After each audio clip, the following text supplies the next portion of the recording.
ஓம்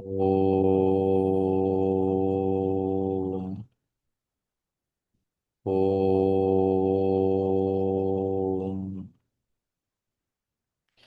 ஓம் சதாசிவசமாரம்பாம் சங்கராச்சாரிய மத்தியமாம் अस्मदाचार्यपर्यन्तां वन्दे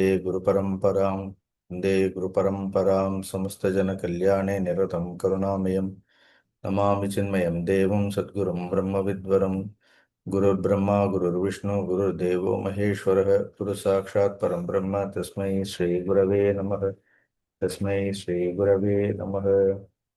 नमोऽस्तु ते व्यासविशालबुद्धे पुल्लारविन्दायतपत्रनेत्र येन त्वया भारततैलपूर्णः प्रज्वालितो ज्ञानमयप्रदीपः पाराशर्यवचः सरोजममलं गीतार्थगन्धोत्कटम् नानाख्यानककेसरं हरिकथा सम्बोधना बोधितं लोके सज्जनषट्पदैरहरः पेपीयमानं मुदा भूयात् भारतपङ्कजं कलिमल प्रध्वंसिन श्रेयसे नारायणं नमस्कृत्य नरं चैव नरोत्तमं देवीं सरस्वतीं व्यासं ततो जयम् उदीरयेत्।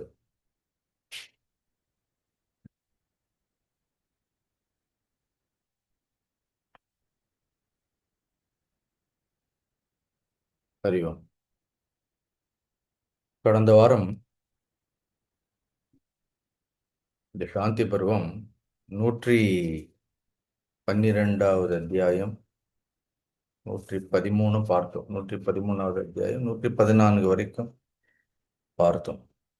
ஸோ 116வது அத்தியாயத்தில் தர்மபுத்திரர் பீஷ்மரிடத்தில் கேட்கிறார், ஒரு அரசன் யாரை துணையாக வைத்திருக்க வேண்டும் சொல்றார்.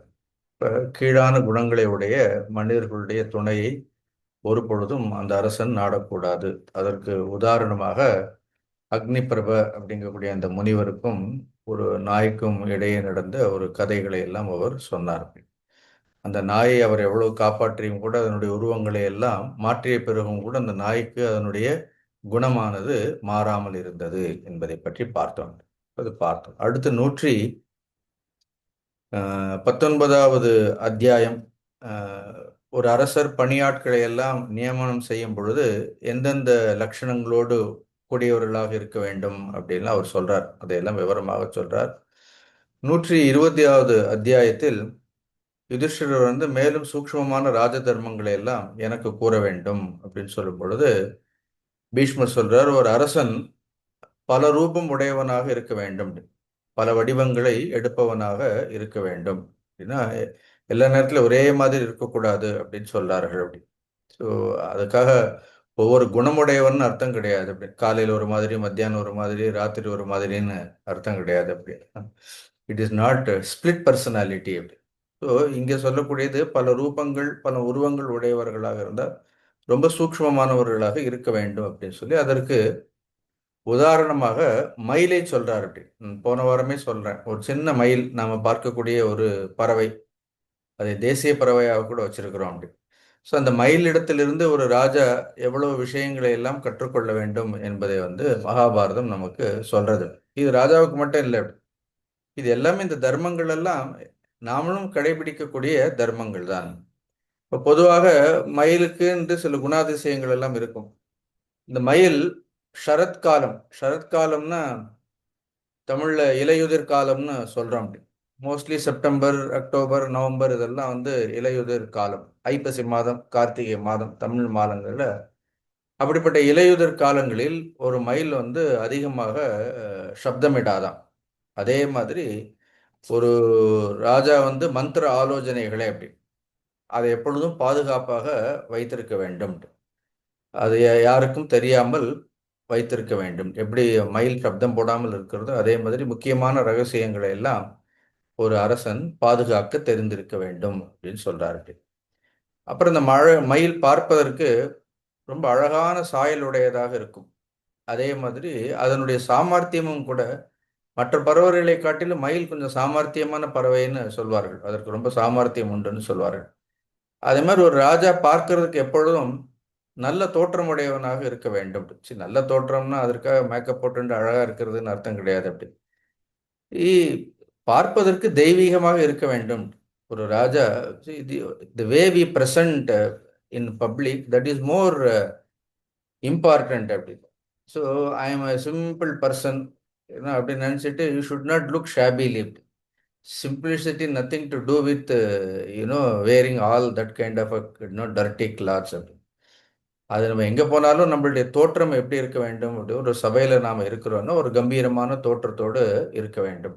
ராஜா எப்பொழுதும் இந்த கம்பீரத்தோடு இருக்க வேண்டும். சாமர்த்தியம், சாமர்த்தியம்னா இங்கே நல்ல சாஸ்திரங்களில் சாமர்த்தியம் உடையவர்களாக இருக்க வேண்டும். நல்ல சாஸ்திரங்களை எல்லாம் தெரிந்தவர்களாக இருக்க வேண்டும். நமக்கு இதெல்லாம் இருக்கணுமா இல்லையா அப்படின்னு. நாம் இந்த உலகத்தில் பழகும்பொழுது கௌரவமான தோற்றத்தோடு இருக்க வேண்டும்.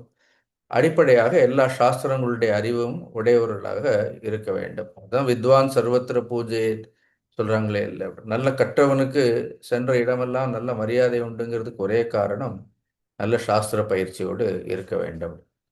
மூணாவதாக, ஒரு மயிலுக்கு நீர் அருவிகளில் நாட்டம் உண்டும். எங்க பார்த்தாலும் எங்க ஜலம் இருக்கிறதோ, எங்க அருவிகள் எல்லாம் இருக்கிறதோ, கொஞ்சம் கலிகால மயில் எல்லா இடத்துலையும் இருக்கும். ஸோ இது பொதுவாக சொல்லக்கூடிய மயில் அப்படின்னு. கலிகாலத்தில் மயில் கூட எல்லா இடத்துலையும் தான் வர்றது அப்படின்னு. பட் ரேர் வெரைட்டிஸ், பெரிய பெரிய மயில்கள் எல்லாம் காடுகளில் எல்லாம் எங்கே இருக்கும் அப்படின்னா நீர் அருவிகளில் இருக்கும் அப்படி. இந்த அருவியில் இருக்கக்கூடிய நீர் எல்லாம் எப்பொழுதும் பார்த்தீங்கன்னா மழை காலத்தில் கொஞ்சம் அதிகமாக இருக்கும். மழை இல்லாத காலத்தில் என்ன இருக்கும், அது ஜலம் கம்மியாக இருக்கும். அதே மாதிரி ஒரு ராஜா வரவு செலவுகளில் எச்சரிக்கையாக இருக்க வேண்டும்னு சொல்றாரு அப்படி. ஸோ ஒரேடியாக தண்ணி வருதுங்கிறதுக்காக வரையம் பண்ணிடக்கூடாது அப்படி. So there will be a time, கஜானாவில் எப்பொழுதும் என்ன இருக்காது, பணம் இல்லைன்னா. இப்போ சொல்கிறோம்ல, ஒரு போர் வந்தால் உடனே என்ன ஆகுது, கேஸ் சிலிண்டருக்கு ஓடுறோம், உடனே என்ன பண்ணுறோம், ஒரு பெட்ரோலுக்கு ஓடுறோமா இல்லையா. ஆபத்து காலங்கள்னு வரும் பொழுது அதனால் இருக்கிற பணத்தை எல்லாம் என்ன பண்ணக்கூடாது, என்ன செலவு பண்ணக்கூடாது. அதனால் வரவு செலவுகளில் எச்சரிக்கையாக இருக்க வேண்டும். 3. 4வது, அது எப்பொழுதுமே மலை. So you will predominantly you see peacocks only இந்த ஏரியா ஆஃப் மவுண்டெயின்ஸ். அது மலைகள், அந்த மலைகளில் மழை நீரை அடுத்து இருக்கும். அதே மாதிரி ஒரு ராஜா என்பவன் செழிப்புக்கு சொல்றது பாருங்க. மலைங்கிறது செழிப்போடு இருக்கக்கூடியது. காடு மலை எல்லாம் செழிப்பா இருக்கும். நீர்நிலைகள் இதெல்லாம் எதை குறிக்கின்றது அப்படின்னா செழிப்பை குறிக்கக்கூடியது. அந்த இடத்துல தான் மயிலை பார்க்கலாம். அதே மாதிரி ஒரு ராஜா யாரோடு தொடர்பு கொண்டிருக்க வேண்டும், யாரை அடுத்து இருக்க வேண்டும் அப்படின்னு நல்ல ஆன்றோர்களை, சான்றோர்களை, பெரியவர்களை, செழிப்பானவர்களை, ஞானத்தில் அதெல்லாம் இருக்கக்கூடியவர்களை அடுத்து இருக்க வேண்டும். சுற்றி இருக்கிறவங்களெல்லாம் ஜால்ரா போடுறவங்களா இருந்தாங்கன்னு வைங்க, இது சுற்றி கூமுட்டைகளா வச்சிருந்தோன்னு வைங்க. ஒரு ஒரு முக்கிய மந்திரி இருக்கிறார், என்ன இருக்கக்கூடிய சுற்றி இருக்கக்கூடிய மந்திரிகள் எல்லாம் கூமுட்டைகளாக இருந்தால் ஒரு பிரயோஜனம் இல்லை. So company whom we keep is very important, very very important. நான் போன வாரமே சொன்னேன், 1000 நம்பர் மொபைல் ஃபோனில் வச்சிருந்து பிரயோஜனம் கிடையாது அப்படி.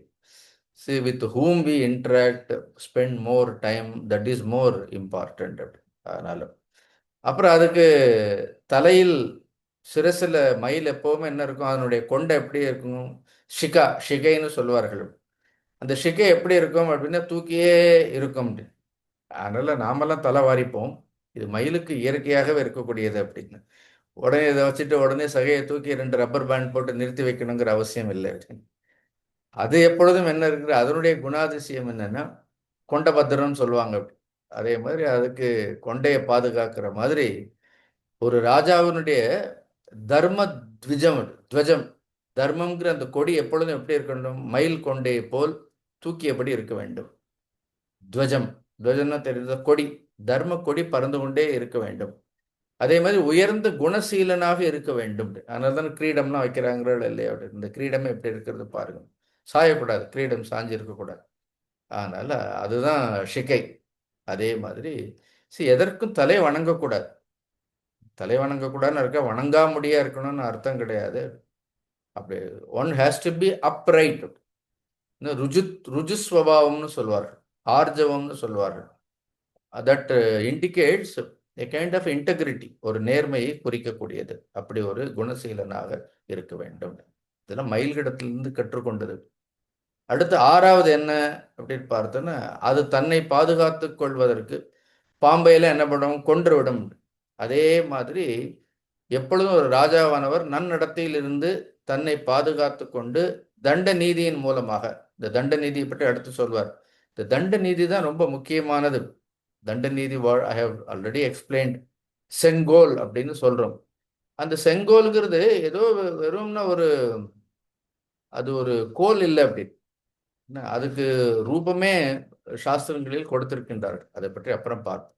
அதனால் நல் நடத்தையில் இருந்து கொண்டு தண்ட நீதியின் மூலமாக தவறு செய்பவர்களை தண்டிப்பவர்களாக குணமும் அந்த ராஜாவினிடத்தில் இருக்க வேண்டும். ரொம்ப பச்சாதாப படக்கூடாது அப்படி.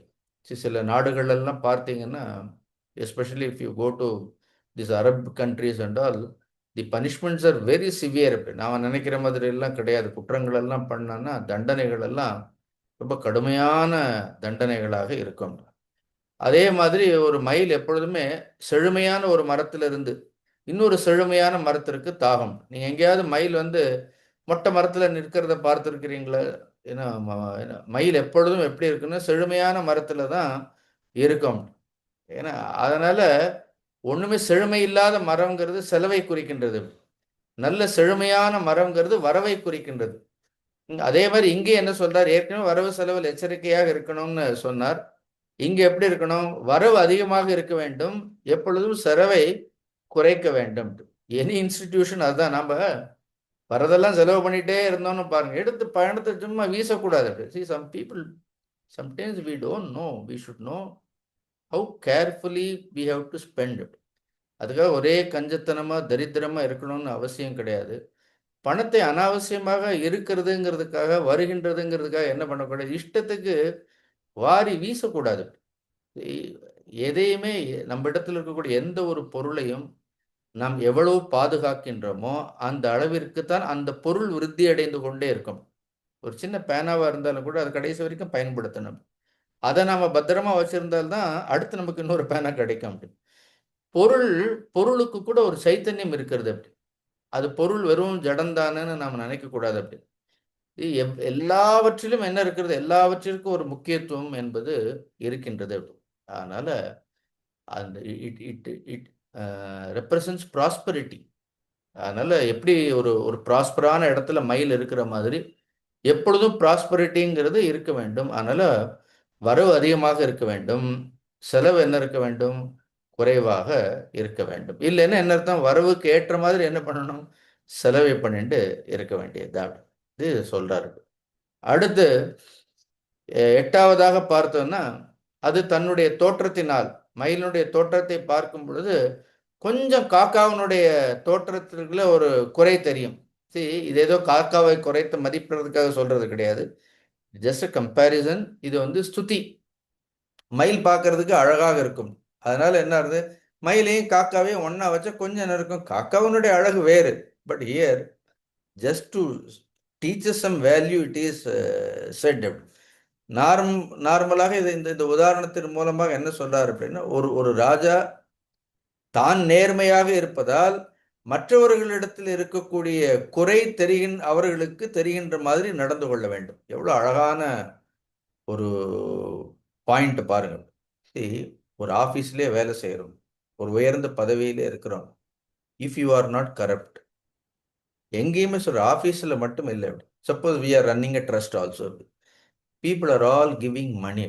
See, there I always say that there must be accountability. Two things are most important when you head something. நீங்க ஏதாவது ஒரு விஷயத்துக்கு நீங்க பொறுப்பாக இருக்கிறீங்கன்னா, first you are responsible for it. Second one is you are accountable for it.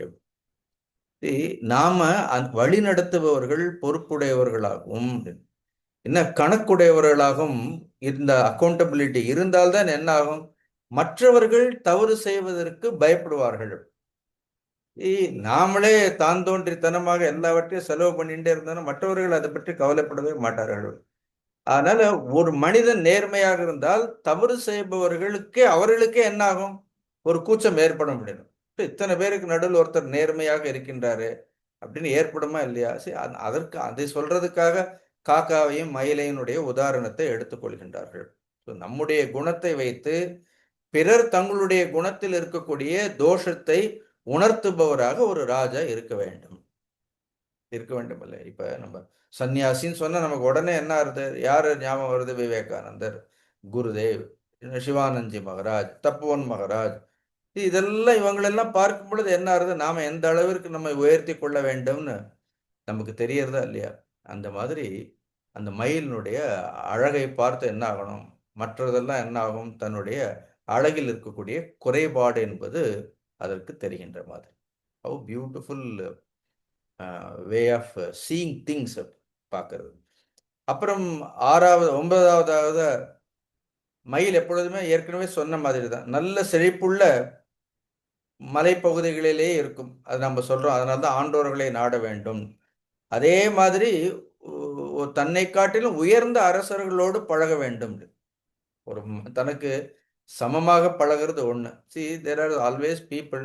எப்பவும் தனக்கு ஈக்குவலா யார் இருக்காங்கன்னு பார்ப்பாங்க. இல்லைன்னா தன்னை விட குறைவாக யார் இருக்கிறார்கள் பார்ப்பார்கள். ஸோ தட் அதுல ஒரு திருப்தி இருக்கும் அப்படின்னு. அது ஒரு பிரயோஜனம் இல்லை. நமக்கு சமமானவர்களோட பழகிறதாலேயோ அதனால தான் நான் சொல்ல நம்ம சுத்தி யார் இருக்கிறாங்கன்னு. அந்த சூரியனை சுற்றி யார், சூரியனுக்கு அருகாமையில் செல்பவர்கள் யாருன்னு அந்த யக்ஷ பிரஷ்னத்துல கூட ஒரு கேள்வி இருக்கும் அப்படின்னு. சூரியன் யாரை வைத்திருக்கிறார்கள்? அசுரர்கள் இல்லை. தேவாக தஸ்ய அபிதக சரந்தின்னு தேவர்கள் தான் என்ன இருக்கு அதை சுற்றி போகின்றார்கள். நம்மளை சுற்றி யார், எப்படிப்பட்ட மனிதர்கள் நம்மை சுற்றி இருக்கின்றார்கள்?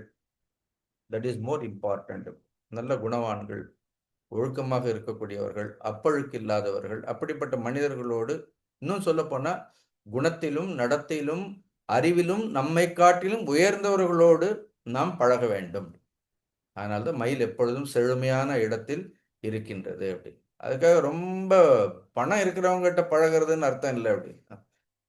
Don't run after all the rich people அப்படி. See people should have rich qualities. That is more important. இது 9வது. 10வது என்ன பார்த்தோன்னா, அது எப்பொழுது கழைத்து போறதோ, கழைப்புங்கிறது எல்லாருக்கும் வருமா இல்லையா? அதுக்கு மாதிரி மயிலுக்கு கழைப்பு வந்துடுத்துன்னா உடனே என்ன பண்ணும்? கொஞ்ச நேரம் போய் நிழலில் ஒதுங்குமாம். அதே மாதிரி எப்பெல்லாம் ராஜாவிற்கு சோர்வு ஏற்படுகின்றதோ அப்பொழுது தன்னுடைய சொந்த பந்தங்களுடைய உதவியை அவர்களை நாடி கொஞ்சம் இளைப்பாரி கொள்ள வேண்டும்னு சொல்றார். இல்லைன்னா எந்த நேரம் பார்த்தாலும் சொந்த பந்தங்களோடய சீட்டு விளையாடிட்டே இருந்தாருன்னு என்ன ஆகும்? அப்படி இருக்கக்கூடாது அப்படி. So when you feel tired, so you need rest, then take the support of ஞாத்திகள்னு சொல்லுவோம். ஞாத்தின்னா be in the company of relatives, நல்ல சொந்தங்களோட இருக்கணும் அப்படின்னு சொல்லி. அதே மாதிரி அடுத்து 11வது வேநீர் காலம். வேநீர் காலம்னா டூரிங் தி சம்மர் சீசன். ஆடி மாதம், ஆடி ஆணி போன்ற மாதங்கள். நமக்கு இங்கேருந்து ஏப்ரல்லேருந்து நமக்கு 12 மாதமுமே சம்மர் தான் மதுரையிலெல்லாம். தட் இஸ் டிஃப்ரெண்ட் அப்படி. ஸோ பொதுவாக பார்த்தோன்னா ஏப்ரல்லேருந்து மே, ஜூன், ஜூலை இந்த காலங்கள் எல்லாம் வேநீர் காலம்னு பெயர். It is called summer season. Summer டயத்தில் மயில் என்ன பண்ணுமா? ரொம்ப ஜாக்கிரதையாக இருக்குமா. அது மரத்தை விட்டு ரொம்ப கீழே வராதான். It doesn't expose itself to heat too much அப்படி. அதுக்கு எவ்வளோ அறிவு இருக்கு பாருங்க அப்படி. அதனால அதுக்கு கூட காலங்களை எல்லாம் அனுசரித்து இருக்கும். நல்ல இலையுதிர் காலம்னா உடனே எங்க வர்றது அப்படின்னா அது எங்க சத்தம் போடுறதே இல்லை அப்படி. அதே மாதிரி இந்த மாதிரி வேநீர் காலங்களாக இருந்தால் சம்மர் சீசன் மரத்திலேயே அதிக காலம் மரத்திலேயே இருக்கும். அதே மாதிரி ஒரு ராஜாவும் முக்கியமான நேரத்தில் அப்படி ரொம்ப ரகசியமான ஆலோசனை சொல்பவர்களை நாட வேண்டும். ரொம்ப ஆபத்தான காலங்களில் அப்படி எடுத்துப்போம். உதாரணத்துக்கு ஒரு ஆபத்தான காலங்கள் வரும் பொழுது ரகசிய ஆலோசனைகளை, முக்கியமான ஆலோசனை கொடுக்கக்கூடியவர்களை நாடி அவர்களுடைய பாதுகாப்பில் இருக்க வேண்டும். நமக்கு ரொம்ப கஷ்டமான ஒரு காலம் இருந்தால் நம்மளோட ரொம்ப கஷ்டப்படுறவங்களோட இருந்த பிரயோஜனம் கிடையாது அப்படி. So we should see that. அதனால தான் last week also I told, இந்த protective people are more important. யார் நமக்கு பாதுகாப்பாக இருக்கின்றார்கள்னு பார்த்து நம்முடைய கஷ்டமான காலங்களில் அப்படிப்பட்டவர்களோடு இருக்க வேண்டும். அப்புறம் மழைக்காலம் வந்துட்டு அதுக்கு ஒரே சந்தோஷம். மயிலுக்கு மழைக்காலம் தான் அதற்கு ஒன்லி சீசன். It rejoices. அதுக்கு ஒரே சந்தோஷம் இருக்கின்ற மாதிரி ஒரு ராஜாவிற்கு the most important time is நைட்டுன்னு சொல்றாரு. இரவு நேரங்களில் பெரும்பாலும் ரொம்ப தனிமையாக இருக்க வேண்டும்னு சொல்றார் ராஜா. ராஜா தனிமையில் இருக்கணும். He should rest well, he should think well. அதே மாதிரி மழை காலத்தில் அதுக்கு எவ்வளோ மகிழ்ச்சியோடு இருக்கின்றதோ அதே மாதிரி ராஜா இரவு நேரங்களில் ராஜா வந்து தனித்திருப்பது, தனிமையில் இருப்பதுங்கிறது ரொம்ப முக்கியம் அப்படின்னு. அடுத்ததாக மயிலுக்கு இன்னொரு விசேஷமான குணம், ஒரு சாமர்த்தியம் உண்டாம். யாருக்காவது தனக்கு வலை விரித்தால் அது கண்டுபிடிச்சிடுமாம். அது சாமர்த்தியமா என்ன பண்ணுவான், அந்த வலைகளை எல்லாம் அது விலக்கி கொள்ளுமா. அவ்வளவு சீக்கிரமாக மயில் வந்து வலையிலெல்லாம் மாட்டாது. மற்ற பறவைகள் மாதிரி it doesn't get that easily tempted by all that prey. அதுக்கு போடுற உணவுகள் எல்லாம் டெம்ப்ட் ஆகாது. அதே மாதிரி எப்போ போனாலும் தன்னை சுற்றி ஒற்றர்களை வைத்துக்கொண்டே என்ன பண்ண வேண்டும், ஒற்றர்களோடு தனக்கு வரக்கூடிய ஆபத்துகளை எல்லாம் சாமர்த்தியமாக ஒரு ராஜாவானவர் களைய வேண்டும். இது 13வது. அப்புறம் 14 என்ன, ஒரே நஞ்சோடும் விஷத்தோடும் கோணலோடும் இருக்கக்கூடிய பாம்பை என்ன பண்ணுவாங்க அப்படின்னா பச்சாதாபமே படாத, அது பாம்பை கொல்கின்ற மாதிரி பகைவர்களிடத்தில் என்ன காட்டக்கூடாது அப்படின்னா அனுதாபத்தை காட்டாமல் பகைவர்களை கொன்றுவிட வேண்டும். இது வந்து 15வது மயிலிடத்தில் இருக்கக்கூடிய குணம். 16வது ஒரு ரேர் நேச்சர் சொல்றார். அது எப்பொழுதும் இந்த சின்ன சின்ன புழு பூச்சி இவற்றையெல்லாம் வெறுக்காதான். நம்ம இதெல்லாம் பார்த்ததே இல்லை. அதுக்கு ஒரு சின்ன புழுவாக இருந்தாலோ பூச்சியாக இருந்தாலோ அதெல்லாம் ஒதுக்காதான். அதனிடத்தில் வெறுப்பு இல்லாமல் இருக்குமாம். அதே மாதிரி தன்னை காட்டிலும் ரொம்ப கீழானவர்கள், எக்கனாமிக்கலா இருக்கலாம், இதுவாக இருக்கலாம், அவர்களை வந்து ஒரு ராஜா ஒதுக்கிடக்கூடாது. சொசைட்டியில் வந்து all types of people will be there. A king is for everybody, not only for high சொசைட்டிக்கு மட்டும் கிடையாது. எப்போவுமே அம்பானியே சுற்றியே வச்சிருக்க கூடாது அப்படின்னு. So ruler should, otherwise that is the mistake all these people do. All these people, they also do this people. See, they should know ஒரு காமன் பீப்புள்னுடைய, ஒரு காமன் மேனுடைய கஷ்டங்கள் என்ன, நஷ்டங்கள் என்னங்கிறது. Otherwise you will never know any government, if it only thinks about GDP, all that is very important. But then எக்கானமியை மட்டும் நினைச்சிட்டே இருந்தோம்னா then what a common man, suppose you are ruling 10 years 15 years 10-15 வருஷமா ஒரு ஆட்சியில் இருக்கிறோம்னா இந்த 15 வருடங்கள் ஒரு சாதாரண மனிதனுடைய வாழ்க்கையினுடைய தரம் என்ன என்ன எந்த அளவிற்கு உயர்ந்திருக்கிறதுங்கிறது, அவனுடைய கஷ்ட நஷ்டங்கள் என்னன்னு தெரியலன்னா ஏன்னா பிரயோஜனம் இல்லை. எப்பவுமே ஜெயிக்கணும், ஏன்னா அதுக்காகவே அப்புறம் ஜெயிக்கிறதுக்காகவே தான் எல்லா வேலையும் பார்க்குறாங்க அப்படின்னு. Most of the time any political party unfortunately this is what they are up to. அதனால கவனமாக இருக்கணும். அதே மாதிரி மயிலோட சிறகுகள்லாம் அவ்வளோ சுலபமாகலாம் உதிராதான். அது வந்து ரொம்ப உறுதியோடு சிறகுகளாக இருக்கும்னு சொல்றார். அதே மாதிரி உறுதியுள்ள அமைச்சர்களை அவர் வைத்திருக்க வேண்டும். அரசன் தன்னை சுற்றி யாரை வைத்திருக்க வேண்டும், அந்த அமைச்சர்கள் எல்லாம் உறுதியான உள்ளம் படைத்தவர்களை வைத்துக் கொண்டிருக்க வேண்டும்.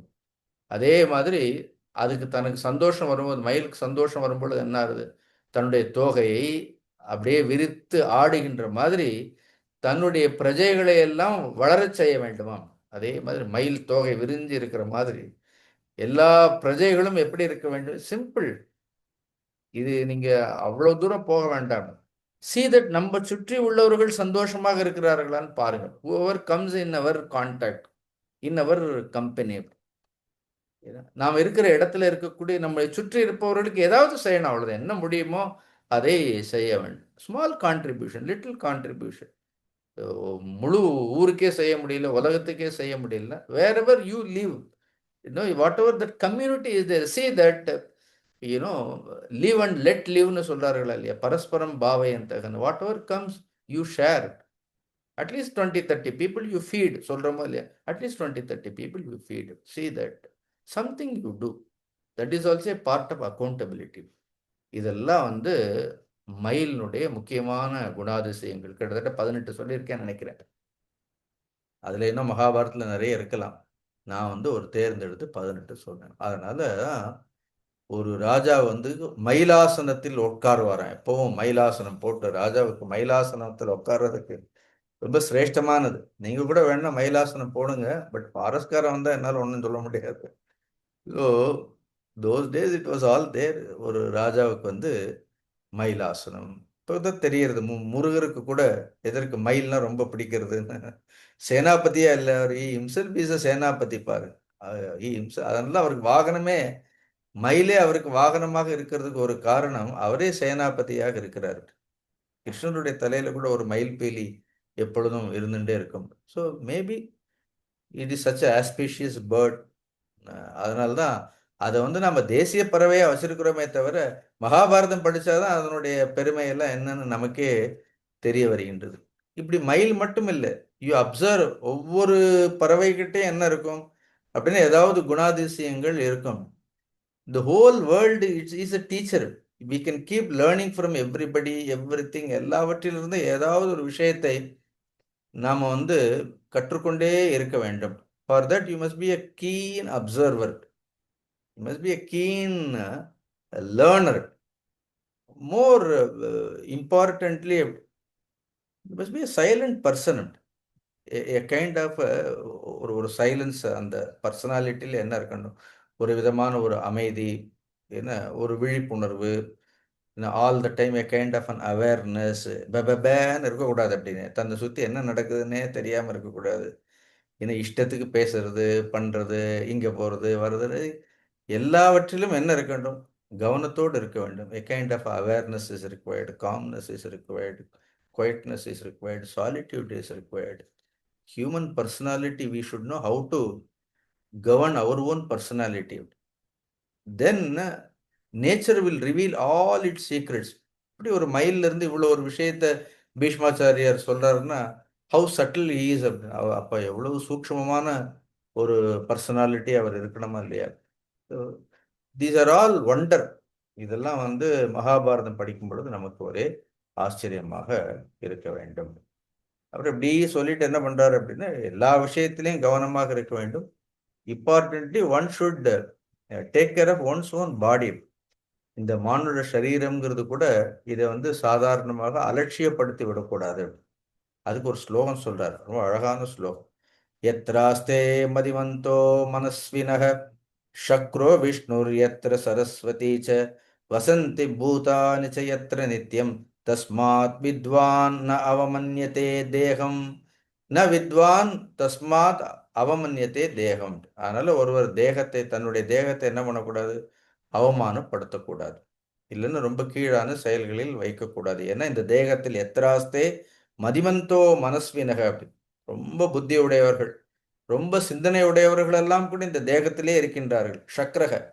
சக்கரகன இந்திரனே இந்த தேகத்திற்குள் நமக்கு மனதிற்கு அதிபதியாக இருக்கக்கூடியவர் யார்? இந்திரனே மனதிற்கு அதிபதியாக இருக்கிறார்கள்.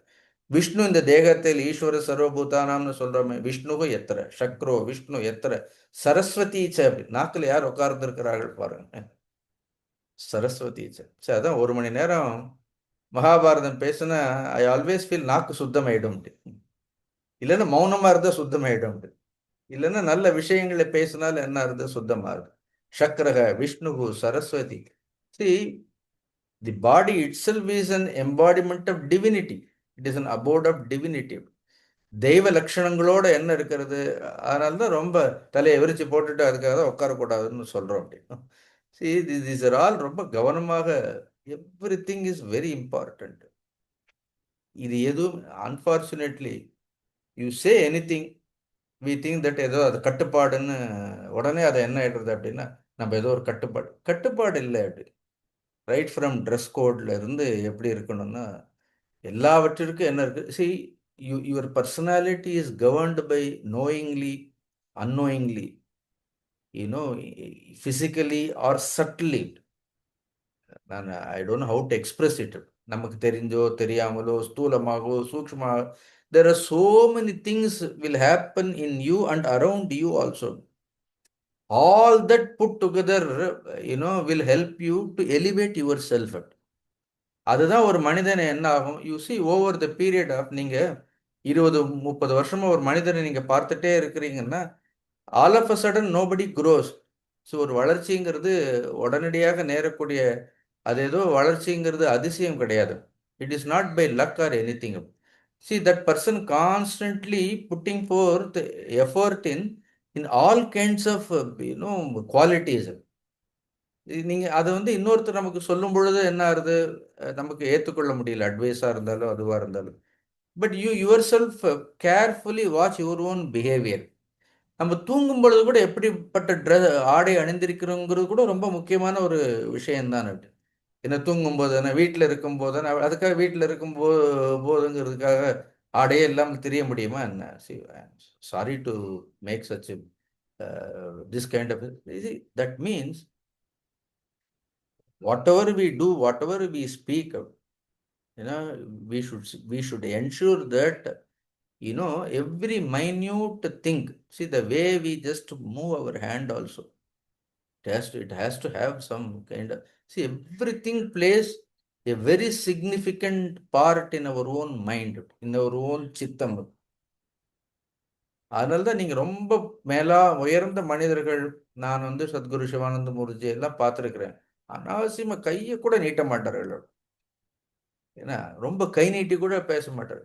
You will not see any unnecessary gestures also. I have not seen in him. அவங்க அப்படி காஷியஸ் இல்லை. That has become so natural. சரி, அவங்களுடைய பர்சனாலிட்டி, அவங்க நடந்து கொள்ளக்கூடிய விதத்திற்கு இதற்கு அதெல்லாம் வந்து they are very important. Because constantly இங்கே சக்ரோ விஷ்ணு எத்திர சரஸ்வதி வசந்தி பூதானி எத்திர நித்தியம், அந்த மாதிரி there are so many auspicious things are living in this body. நம்ம வந்து அதை ரெஸ்பாண்ட் பண்ணலை, நம்ம ரெசிப்ரோக்ரேட் பண்ணலை, அப்படி நம்ம உடலை நம்ம சுத்தமாக வச்சிருக்கல, மனசை சுத்தமாக வச்சிருக்கல, ஒவ்வொருத்தரா முதல்ல இந்திரன் ஒரு கும்பிடு போட்டு ஆளை விடுப்பான்னு போயிடுவார். அப்புறம் விஷ்ணு என்ன பண்ணுவார், அப்போ அது அவர் போயிடுவார். அப்புறம் சரஸ்வதி என்னாகும், சரஸ்வதி போயிடு. இவங்கெல்லாம் போனால் லக்ஷ்மி என்ன பண்ணுவாள் அப்படின்னு, சரி நானும் வர்றேன்னு போயிடும். அப்புறம் என்ன ஆகும், எல்லாரும் இவங்கெல்லாம் காலி பண்ணிட்டாங்கன்னா இடம் காலியா இருக்காது. உடனே அசுரர்கள் எல்லாம் என்ன பண்ணுவார்கள், எல்லாரும் வந்து உட்காருவார்கள். This is how we give entry to all negative forces voluntarily. And even in our dream also we should not allow any negative thought to enter into our mind. Don't take life that easily. So a kind of a seriousness is required. அதனால தான் இன்னொருத்தரை பற்றி எப்போ பார்த்தாலும் பேசக்கூடாது, மற்றவங்களை பற்றி குறை சொல்லக்கூடாது. That is none of our business. The Lord will take care. Somebody will take care. Why do you bother about what other people do, what other people do? All that don't. We should not indulge in all that. கேட்டா சொல்லுவோம். If somebody seeks your advice, then we can give advice. Otherwise, it is none of our business. There are so many things in us to take care. நம்மளை கவனிக்கிறதுக்கே நிறைய விஷயங்கள் எல்லாம் இருக்கின்றது. Therefore, it is very important. Hope you appreciate all these things. See, it is for me also. So the speaker also, I am not saying that it is for somebody. It is as important, for the one who speaks also. Because this is what Mahabharata tells us. See, one small slogam, it says that all the divine beings, this body is the abode of all divine beings. அதான் தேகோ தேவாலய புரோக்தகன்னு ஸ்லோகமே சொல்ற. தேகத்தையே நம்ம என்ன சொல்றோம், இதை வந்து ஒரு தேவாலயம்னு சொல்றோம். So see that you take care of it. Even physically also we have to take care of it. Clear? நல்லா இருக்கிறதெல்லாம் பார். தென் அடுத்த உடனே கேட்கிறார் ஒரு ராஜாவிற்கு. This question many times it is repeated. ராஜாவுக்கு ரொம்ப முக்கியமானது அந்த தண்ட நீதி அப்படின்னு. சரி, அந்த தண்டம்ங்கிற it is not just punishment. சரி, ஜென்ரலாக நம்ம தண்டம்னா பனிஷ்மெண்ட்னு சொல்கிறோம். தண்ட represents the whole the principle of governing. See, there is a governing principle. சொல்கிறோமா இல்லையா? some governing principle is there. ஒரு கண்ட்ரின்னு இருந்தால் நாட் ஜஸ்ட் the ruler மட்டும் இல்லை அப்படி. Even the ruler is also subject to some kind of observation. Somebody is above him also is there. அந்த மன்னனுக்கு மேலே என்ன இருக்கிறது அப்படின்னா அதுக்கு மேலே ஒரு தெய்வீக சக்திகள் எல்லாம் இருக்கின்றது. So there are so many subtle principles are put together. You are constantly you are under observation. That means if you adhere to certain principles of life, ஒரு உயர்ந்த குணங்கள், உயர்ந்த லட்சியங்கள், உயர்ந்த விஷயங்கள் எல்லாம் நாம பின்பற்றக்கூடியவர்களாக இருந்தால் நம்மளை சுற்றி இருக்கக்கூடிய இந்த சூக்ஷ்மமான ஆற்றல்கள் எல்லாம் என்ன பண்ணும்? நமக்கு உறுதுணையாக இருக்கும். நமக்கு உறுதுணையாக இருக்கும். அதனால ஆபத்து காலங்களில் கூட அப்படி, even physically something happens to you, a god comes to rescue. That only when you live a dharmic life, when you respect the life. Therefore one should respect life first. அந்த வாழ்க்கையை நம்ம என்ன பண்ணணும்? வாழ்க்கையை நாம மதிக்க தெரிந்தவர்களாக இருக்க வேண்டும். அதனால தான் திருப்பி திருப்பி தண்டம்ங்கிறது ஏதோ ஒரு இடத்துல வச்சிருக்கக்கூடிய செங்கோல்ங்கிறது இல்லை. அப்படி அது ஜஸ்ட் ஒரு சாஸ்திரம் கிடையாது. அது எல்லா தர்மங்களையும் உள்ளடக்கியது. அப்படி எல்லா தர்மங்களையும் உள்ளடக்கியது. அதனால அந்த செங்கோலுக்கு மகாபாரதத்துல இந்த பர்டிகுலர் சாப்டர்ல ஒரு உருவமே கொடுத்திருக்கிறார். அந்த செங்கோலுங்கிறது இப்போ நாம எதுவுமே ஒரு சின்ன சரஸ்வதின்னு ஒரு வடிவத்தை நாம வணங்குறோம். இதே யாரோ ஒருத்தர் சிலையை கொடுத்துருக்குறாங்க, இப்படிதான் சரஸ்வதி இருப்பாள், கையில புத்தகத்தோட இருப்பாள், மாலையோட இருப்பாள், தாமரையில் இருப்பாள். நம்ம எங்கேயாவது பார்த்துருக்குறோமா? நமக்கு முன்னாடி இருக்கிறவர்கள் அந்த மாதிரி ஒரு வடிவத்தை கொடுத்துருக்கு. அப்படின்னா என்ன அர்த்தம்? அப்படி அவர்கள் அந்த வடிவத்தோடு பார்த்திருக்கின்றார்கள். கணபதினா இப்படிதான் இருப்பார்கள், சுப்பிரமணியர் இப்படி இருப்பார்கள். So we may worship some kind of a form. But அந்த ஃபார்முக்கு பின்னாடி என்ன இருக்கிறது அப்படின்னா ஒரு நிஜமாவே அந்த குணாதிசயங்களோடு கூடிய ஒரு ரூபம் இருக்கிறது. அதே மாதிரி இந்த செங்கோலுக்கும் என்ன இருக்கிறது? செங்கோலுக்கும் கூட there is a description of all that I cannot describe. அந்த ராஜாவுடைய செங்கோல்ல என்ன இருக்கிறது? ஒரு அதீதமான சக்தி, ஒரு அதீதமான ஒரு உருவம், 8 கால்களோடு இருக்குன்னு சொல்றார்கள். அப்படி உக்ரமான கண்களோடு, உக்ரமான சக்தியோடு அது அந்த ராஜாவே கவனித்துக் கொண்டே இருக்கின்றதுன்னு சொல்றார்கள். இது இப்ப எந்த ராஜாவுக்கு தெரியும்? நாட்டை ஆள்றவங்களுக்கு. அந்த காலத்துல இதெல்லாம் தெரிந்து, பீஷ்மர்கள்லாம் தெரிந்து வைத்திருக்கின்றார்கள். அதனால்தான் அந்த துரியோதனாதிகளுக்கு அவ்வளவு சொல்றார்கள் அவர்கள். பட் தென் அப்பவே துரியோதனன் போன்றவர்கள், திருதராஷ்டிரன் எவ்வளவு படித்தவர். So all these people did not listen.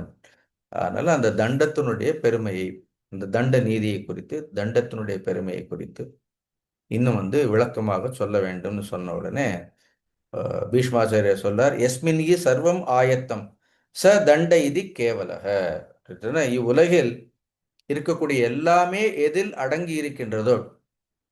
இப்ப யோகிகளுக்கு கூட ஒரு தண்டம் உண்டு, யோக தண்டம்னு உண்டு, இருக்கிறதா இல்லையா? அப்படி சன்னியாசிகள்ல கூட திரிதண்டி, ஏகதண்டின்னு சன்னியாசிகளுக்கு கூட என்ன இருக்கிறது? ஒரு தண்டம் உண்டு அப்படின்னு.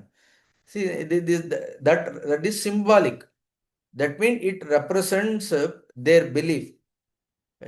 It represents a kind of a principle with which they have to liveங்கிறத குறிக்கக்கூடியது. அதே மாதிரி அப்ப எல்லார் வீட்லயும் ஒரு தண்டம் இருக்கணும். நம்ம வீட்டுல தண்டமா இருக்கக்கூடாது. அப்படி அந்த தமிழ் தான் தண்டமா இருக்கு அந்த மாதிரி இல்லை. வீட்டுல என்ன இருக்கணும் அப்படின்னா ஒரு தண்டம், ஒரு தண்டம்னா the entire whole family must be governed by some kind of a principle wherein a husband, wife, children, everybody they adhere to that family. So those principles, அப்ப என்ன ஆகும்? There will be a prosperity there. அதனால தான் சொல்றார், எஸ்மின் he சர்வம் ஆயத்தம். See, it is the abode of இந்த தண்டம்ங்கிறது எல்லாவற்றையும் உள்ளடக்கியது.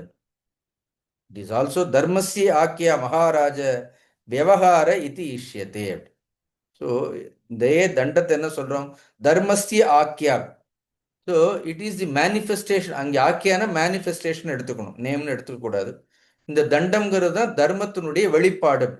எது தர்மத்தை வெளிப்படுத்துகின்றதோ. இப்போ ஒரு ராஜா எப்பொழுதுமே பக்கத்துல ஒரு செங்கோலை பார்த்த உடனே அவருக்கு என்ன வரணும்? அவருக்கு ஒரு பயம் வரணும். இப்ப தேசிய கொடியை பார்த்த உடனே நமக்கு என்ன ஆறுது? ஒரு மரியாதை வர்றது. அப்படி நேஷனல் ஆந்தம் பாடணும்னு என்ன அர்த்தம்? உடனே என்ன பண்றோம்? குப்பரப்படுத்து தூங்கக்கூடாது அப்படின்னு. எங்க நின்றாலும் என்ன பண்ணணும்? நேஷனல் ஆந்தம்னா உடனே என்ன பண்ணணும்? அதுக்கான ஒரு மரியாதையை செய்யணும். அதே மாதிரி இந்த தண்டத்தை பார்த்த உடனே இந்த ராஜாவுக்கு என்ன ஆகணும் அப்படின்னு ஒரு பயம் வரணும். அது ஏதோ சும்மா ஒரு ஓரமா இருக்குன்னு அதை எடுத்து அது வச்சுக்கிறது கிடையாது. அதுக்குள்ள ஒரு உருவம் இருக்கிறது, அதுக்குள்ள ஒரு தெய்வத்தன்மை இருக்கின்றது, அது நம்மை பார்த்து கொண்டே இருக்கின்றது. வீட்டில் ஒரு போட்டோ வச்சுட்டு நம்ம இஷ்டத்துக்கு இருக்க முடியாது. ஏன்னா அந்த ஏன் படங்கள் எல்லாம் வச்சிருக்கிறோம்? அது வெறும் படங்கள் இல்லை. அந்த தெய்வம் வந்து நம்மளுடைய எல்லா செயல்களையும் அது கவனித்து கொண்டே இருக்கின்றது. அந்த பயம் நமக்கு இருக்கணுமா இல்லையா அப்படி. சரி, அந்த பயம்தான் மனிதர்களை என்ன பண்றது அப்படின்னா மனிதர்களை தவறுகளிலிருந்து பாதுகாக்கக்கூடியது. அதே மாதிரி இந்த தண்டத்திற்கு தர்மஸ்ய ஆக்கியா, தர்மாக்கியான்னு ஒரு பெயர். திஸ் தண்டை இஸ் ஆல்சோ கால்டு விவகாரம். சரி, நல்ல வார்த்தை இந்த விவகாரம்ங்கிற வார்த்தை. It is a beautiful word. ஒன்று விவகாரம்னு வேதத்திற்கு கூட விவகாரம்னு ஒரு அர்த்தம் இருக்கான். So Veda is also called விவகாரம், ஒரு அர்த்தம். இன்னொன்று விவகாரங்கிறது வி வி அப்படின்னு அதை பிரிச்சுட்டு வி பிளஸ் அவகாரம் அப்படி எடுத்துட்டு அவகாரம்னா பிறருடைய பொருள்களுக்கெல்லாம் ஆசைப்படுறது. வீணா அதெல்லாம் விளக்குறது அப்படி விகதம்னு அர்த்தம். அதனால யாருடைய பொருளுக்கும் ஆசைப்படாமல் இருப்பதற்கு பெயர் விவகாரம்னு பெயர். அதுதான் தண்டம், அதுதான் தர்மம். தர்மத்தினுடைய தலையாய தர்மம் என்னன்னா இன்னொருத்தருடைய பொருளுக்கு ஆசைப்படாமல் இருக்கிறது தர்மம். சிம்பிள். இந்த விவகாரங்கிறது சொல்ற வி பிளஸ் அவகார. அவகாரம் மீன்ஸ் டிசைரிங் ஃபார் சம்படிஸ். அதனால திருடாமல் இருக்கிறது, பிறருடைய பொருளை திருடாமல் இருக்கக்கூடியது. அதனால எது வந்து தர்மத்தில் லோபம் ஏற்படாமல் நம்மை பாதுகாக்கின்றதோ அதற்கு பேர் விவகாரம் அப்படின்னு சொல்லி, நீங்க இந்த பர்டிகுலர் சாப்டர் எங்கேயாவது உங்களுக்கு நேரம் டைம் கிடைச்சதுன்னா 121வது அத்தியாயம் படிச்சீங்கன்னா அங்கே தண்டத்தினுடைய ரூபத்தை நாம பார்க்கும்பொழுது அது நமக்கு வெறும் தண்டமாக தெரிகின்றது. அப்படின்னு நல்ல தபஸ் பண்ணவர்கள் அப்படி ராஜ தர்மங்களில் ராஜ நீதிகள் இருக்கிற அந்த தண்டத்தை பார்க்கும்போது உருவமாகவே பார்க்கிறார்கள், உருவமாகவே பார்க்கிறார்கள்.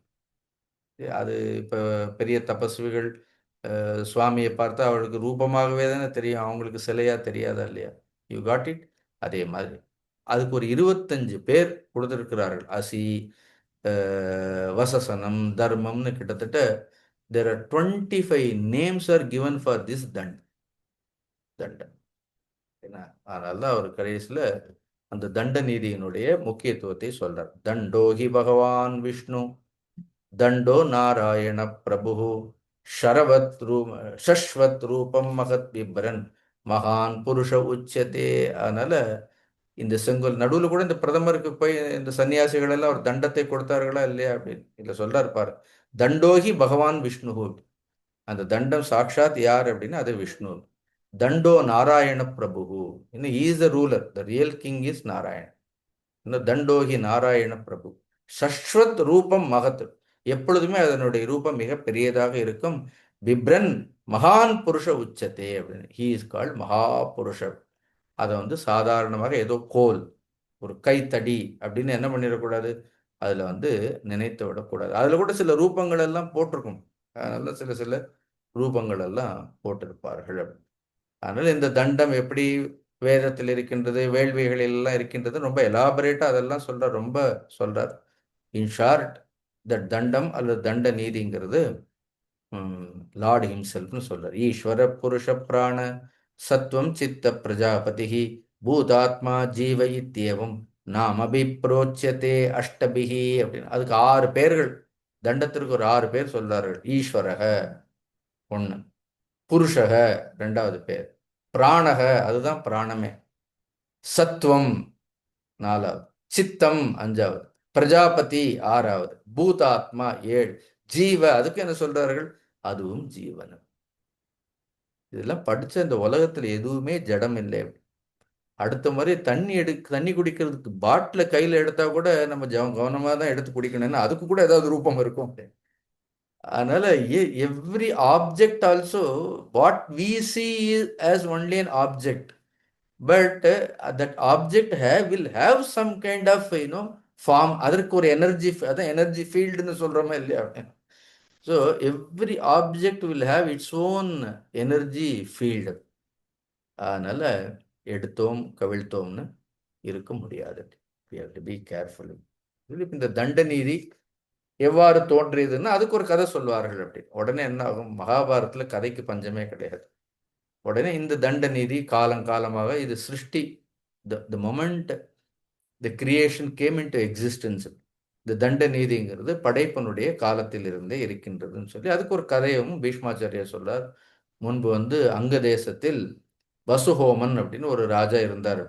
அந்த ராஜா ஒரு முறை ஒரு மகா தபஸ்வி, வெறும் ராஜா மட்டும் இல்லை, மகா தபஸ்வி. அவர் ரிஷி கூட்டங்களோடு தன்னுடைய மனைவியெல்லாம் கூட்டிட்டு ஒரு முறை தவம் பண்ணணுங்கிறதுக்காக ஒரு வனத்திற்கு போறார். அந்த வனத்திற்கு பெயர் ஒரு தீர்த்த கஷேத்திரம், முஞ்ச புஷ்டம் அப்படின்னு ஒரு தீர்த்த கஷேத்திரருக்கு போறார்.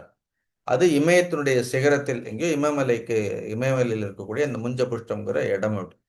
முஞ்சம்னு ஒரு ஆலமரம். அதனால தான் அதுக்கு கீழே உட்கார்ந்ததாலே அந்த தீர்த்தத்துக்கு பெயர் முஞ்ச புஷ்டம்னு வந்திருக்கும். அந்த முஞ்சம் அப்படிங்கக்கூடிய இந்த ஆலமரத்துக்கு கீழே உட்கார்ந்து என்ன பண்றாரு, நல்ல ஜடாமுடியோடு உட்கார்ந்து என்ன பண்றாரு அப்படின்னு, நீ தபஸ் பண்ணுன்னு பரசுராமர் வந்து சொல்லிட்டு போயிருப்பார் போல இருக்கு. ஸோ அவருக்கு குருவாக இருந்திருக்கலாம், அந்த வசுஹோமருக்கு குருவாக பரசுராமர் இருந்திருக்கிறார். இவர் உட்கார்ந்து நீண்ட காலம் தபஸ் பண்ணிட்டே இருக்கிறார். அதனால தான் அந்த அந்த தீர்த்தத்திற்கே முஞ்ச புஷ்டம்னு பின்னாடி பேர் வந்திருக்கிறதுன்னு மகாபாரதம் சொல்லுது. இப்படி அவர் தபஸ் பண்ணிட்டே இருக்கும் பொழுது இந்திரனுக்கு ரொம்ப நெருக்கமான ஒரு க்ஷத்திரிய ராஜா மாந்தாத்தா, கேள்விப்பட்டிருக்கீங்களா? இந்த மாந்தாத்தா கதையில நான் முதல்லயே இந்த மாம் தாத்தா மாம் ததாதி, நான் கொடுக்கிறேன்னு இந்திரனே வந்து பால் கொடுத்தான்னு சொல்லுவார்கள் அப்படின்னு. அதனால மாந்தாத்தான்னு அவர் இந்திரனுக்கு ரொம்ப ஃப்ரெண்டு, பெரிய ராஜா, ஒரு ஒரு சாதாரண ராஜா. அந்த மாந்தாத்தா ஒரு தடவை இவர் தபஸ் பண்ற இடத்துக்கு வந்தோடனே, என்ன இருந்தாலும் மாந்தாத்தா பெரிய ராஜாங்கிறதால இவர் எழுந்து அந்த மாந்தாத்தா அவருக்கு செய்ய வேண்டிய மரியாதைகளை எல்லாம் செய்து அவர் பார்த்து கேட்கிறாரு, அரசே நீ இவ்வளவு தூரம் என்னை பார்க்கறதுக்காக வந்திருக்கிற, உனக்கு நான் என்ன செய்யணும்? ஏதாவது வேண்டுகோள் இருந்தா தெரிவிக்கணும் அப்படிங்கும் பொழுது அந்த மாந்தாத்தா இந்த வசுஹோமன்கிற இந்த தபஸ்வியை பார்த்து, இந்த ராஜாவை பார்த்து கேட்கிறார், உங்களை போன்று சிறந்த தபஸ்விகளை பார்க்கவே முடியாது. உங்களுக்கு ப்ரகஸ்பதி நீதி முழுக்க தெரிஞ்சிருக்கிறது, சுக்கிர நீதி எல்லாம் தெரிந்திருக்கின்றது. அதனால உங்களுக்கு தெரியாத நீதி எதுவுமே இல்லை. அதனால நான் ஒரு ராஜா, அதனால இந்த தண்ட நீதியை குறித்து, அதனால தர்மத்தை குறித்து நீங்கள் எனக்கு முழுமையாக உபதேசிக்க வேண்டும். நீங்க உபதேசம் பண்ணா குருதட்சிணையும் கொடுக்குறேன்னு சொல்றாரு. அப்படின்னு சொன்ன உடனே அவர் உடனே சொல்றார், முன்பு ஒரு காலத்துல பிரம்மா சத்திரிய பிரம்மதேவரே, பிரம்மாவே சத்திர யாகம்லாம் பூலோகத்துல எல்லாம் பண்ணியிருப்பார்கள். இந்த பூலோகத்திற்காக சத்திர யாகம் பண்ணி அப்புறம் எல்லா தேவர்களும் பிரம்மாவை முன்னிட்டு கொண்டு நேரடியாக சங்கரர் இடத்தில் போய் ருத்ரர் இடத்தில் போய் இந்த லோகத்தை வந்து பாலனம் செய்யணும், இந்த லோகத்திற்கு பாதுகாப்பு வேண்டும். உடனே சங்கரர் ருத்ரர் தான் இந்த தண்ட நீதியை சிருஷ்டி செய்தார். இந்த தண்டத்தை சிருஷ்டி செய்தி இந்த தர்மத்தை, இதை நம்ம ஏற்கனவே பார்த்தோம், முன்னாடி கூட நம்ம பார்த்தோமா இல்லையா அப்படின்னு. பாகு தந்தகம் எல்லாம் சொன்னேன், வைசாலாட்சம் இதெல்லாம் நான் ஏற்கனவே உங்களுக்கு சொன்னேன். ஸோ ருத்ரர் வந்து இந்த தண்ட நீதியை சிருஷ்டி செய்து அந்த தண்ட நீதியிலிருந்து சரஸ்வதி தேவி தோன்றினாள். கடைசியில் அதுலேயும் நான் சொன்னேன், சரஸ்வதி தோன்றி இந்த தண்ட நீதி குறித்து அதில் என்னென்ன இருக்கிறது அப்படின்னு, அந்த எதெல்லாம் அடக்கம் அப்படின்னு, எல்லா தர்மங்களும் இதில் அடக்கம்னு பார்த்தோம். 4 வேதங்கள், 6 அங்கங்கள், 6 நாள் 10 அப்புறம் மீமாம்சை. மீமாம்சைன்னு ஆக்சுவலி இட் இஸ் என்கொயரி. அதில் உத்தர மீமாம்சை இருக்கு, வேதங்கள், சாரி, உபனிஷத்துக்கள் இருக்கு. உபனிஷத்துக்கள் எல்லாம் உத்தர மீமாம்சைன்னு சொல்லுவோம். அப்புறம் கர்ம மீமாம்சைன்னு இருக்கிறது, கர்மங்கள் இருக்கு. இதெல்லாம் மீமாம்சை, மீமாம்ச சாஸ்திரம்.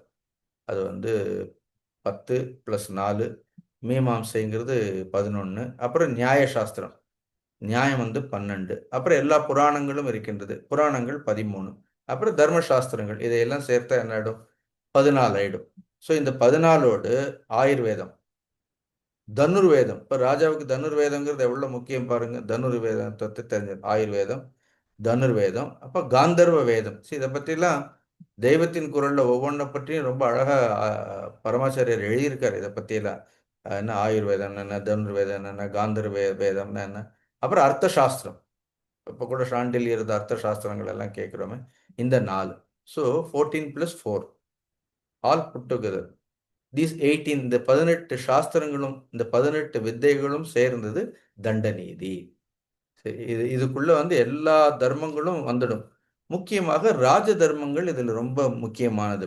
என்ன, ஒரு ராஜாவிற்கு ஒரு நாட்டை ஆள்வதற்கு ரொம்ப முக்கியமானவர். இது வந்து மகாதேவருக்கு இப்படி ஒரு தண்ட நீதியை சிருஷ்டி பண்ணி அதை சிம்பாலிக்கா அதை ஒரு தண்டமாக வைத்து என்ன பண்றார் அப்படின்னு, அவர் வந்து இதை மகாவிஷ்ணு, அவர் தானே லோகத்தை பாலிக்கக்கூடியவரா இல்லையா, மகாவிஷ்ணுவுக்கு கொடுத்து, மகாவிஷ்ணு ஆங்கிரேசருக்கு, ஆங்கிரேசர் இந்திரனுக்கு கொடுத்து, இந்திரன் மரீச்சியை கொடுத்து, மரீச்சி பிருகுவுக்கு கொடுத்து, பிருகு எல்லா ரிஷிகளுக்கும் கொடுத்து, அப்புறம் எல்லா ரிஷிகளும் லோகபாலகர்களுக்கெல்லாம் போய் அப்புறம் அது க்ஷுபர் மனுன்னு மனுவுக்கு வந்து இப்படி பரம்பரை பரம்பரையாக இந்த தண்ட நீதி எல்லாம் பாதுகாக்கப்பட்டது. இதை படிச்ச பிறந்தது நாம எவ்வளவு தண்டமா இருக்கிறோம்னு தெரியுது. So this is our culture, this is our tradition. It has so much valued. It has so much treasured, so much treasure, very important. அதனால இவ்வாறு இந்த தண்ட நீதி எல்லாம் தோன்றியது. நீயும் இந்த தண்டத்தின் மூலமாக உன்னுடைய ராஜ்யத்தை பரிபாலனம் செய்ய வேண்டும் அப்படின்னு சொல்லி அந்த வசுஹோமருங்கிறவர் யாருக்கு சொல்றார்? மாந்தாதாவிற்கு இந்த தண்ட நீதியை பற்றி நான் வந்து ரொம்ப சுருக்கமா சொல்லிட்டேன். ஆனா இதை பத்தி ரொம்ப விஸ்தாரமாக நிறைய விஷயங்கள் எழுதப்பட்டிருக்கின்றது. அடுத்து கேள்வியாக அடுத்து 123வது அத்தியாயத்துல இந்த 3 புருஷார்த்தங்கள், அறம், பொருள், இன்பம் சொல்ற மாதிரி தர்ம, அர்த்த, காமம். They are always glorified. இந்த தர்ம, அர்த்த, காமங்கிறது இந்த 3 புருஷார்த்தங்கள் இது இருக்கிறது. ஆனால் இந்த 3 புருஷார்த்தங்களை குறித்து விரிவாக நான் கேட்பதற்கு விரும்புகின்றேன் அப்படின்னா பீஷ்மாச்சாரியார் இந்த தர்ம, அர்த்த, காமங்கிற இந்த புருஷார்த்தங்களை குறித்து சொல்கின்றார். இந்த மூன்றையும் சொல்லி இது 3 அவசியம். இந்த 3ல என்னென்ன தோஷங்கள் இருக்கின்றதும் சொல்லார். தர்மத்துல என்ன தோஷம் உண்டு, அர்த்தத்துல என்ன தோஷம் இருக்கிறது, காமத்துல என்ன தோஷம் இருக்கின்றது, அப்புறம் இந்த 3ஐயும் தாண்டி ஒன்று மோட்சம்னு ஒன்று இருக்கிறதா இல்லையா அப்படின்னு மோட்சம்னு ஒரு புருஷார்த்தம் இருக்கின்றது. இப்படி இந்த புருஷார்த்தங்களை எல்லாம் விளக்கமாக ஒரு ராஜாவிற்கு அவர் வந்து ஒரு ராஜா எவ்வளவு ராஜ்யத்தை மட்டும் எல்லாரும் பதவியை பிடிக்கிறதுல குறியா இருக்கிறாங்க.